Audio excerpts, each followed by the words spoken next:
We don't like anxiety. How many of you hate feeling anxious? Raise your hand if you could.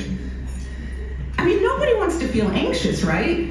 It just feels icky. And the thing about anxiety is that we're also taught that it's a problem, right? That there's something wrong if you feel anxious. I want to offer that isn't it actually smart for us to have a function that tells us we gotta watch out for the future and figure it out. So that essential function is not necessarily a bad one.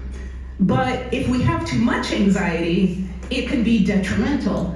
And one of the things, though, is that when there is any kind of anxiety, unfortunately, we immediately see it as a problem. Like, most people would never admit they have anxiety, or because they'd be afraid of being seen as somehow not good enough or weak, or you can't handle your stuff.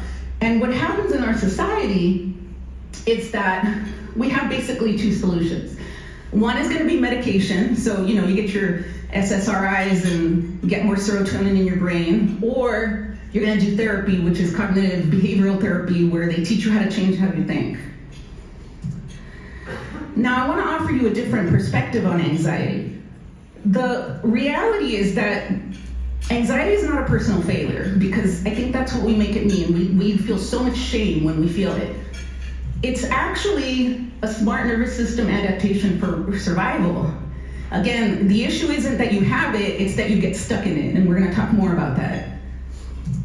And although the medicines will deal with the symptoms, they're not dealing with the underlying causes of the anxiety.